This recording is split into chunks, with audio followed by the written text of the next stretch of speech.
50 प्रश्न काढून दिले होते आणि काही मुलांनी प्रश्नमंजुषेमध्ये सहभाग घेतलेला आहे. बघूया हे आता प्रश्नमंजुषा कोणत्या पद्धतीने पार पडतायत. ठीक आहे.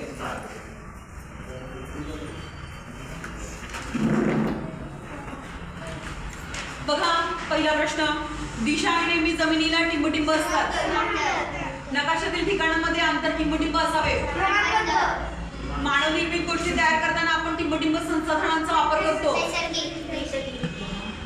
शेतीचा हंगाम खरीप हंगाम कोणत्या महिन्यात होतो? बर. रब्बी हंगाम कोणत्या महिन्यात होतो? भारतातील राज्याची निर्मिती कशाच्या आधारे झालेली आहे? भाषांच्या आधारे. महाराष्ट्राची राजधानी आणि भारताची राजधानी दिल्ली.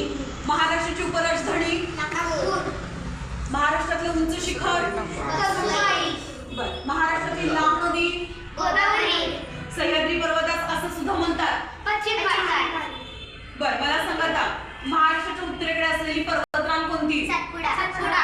कमी पावसाच्या प्रदेशात येणारी पिके कोणती? मध्यम पावसाच्या प्रदेशात येणारी पिके कोणती? जास्त पावसाच्या प्रदेशात येणारी पिके कोणती? गोदावरी नदीवर कोणतं धरण आहे? भीमा नदीवर कोणतं धरण आहे? कोयना नदीवर कोणतं धरण आहे आणि त्याला नवीन नाव कोणतं मिळालं? आणि जुनं नाव कोयना. पूर्णा नदीवर कोणतं धरण आहे? नागपूरची काय प्रसिद्ध? नाशिकची? जळगावची? बुलढाणा आणि अलिबागची? ठीक आहे. सुरतेच्या लुटीमध्ये शिवरायांनी काय सोडली नाही? मिर्झा जयसिंगचा विश्वासू सरदार कोण? प्रचंड आणि बळकट असलेला किल्ला कोणता शिवरायांचा? बर. मोठा जिद्दीचा वीर कोण होता? मुरारबाजी कसा होता?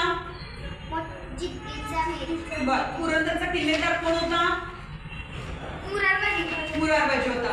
अफजल खानाचे वकील कोण? शिवरायांचे वकील कोण?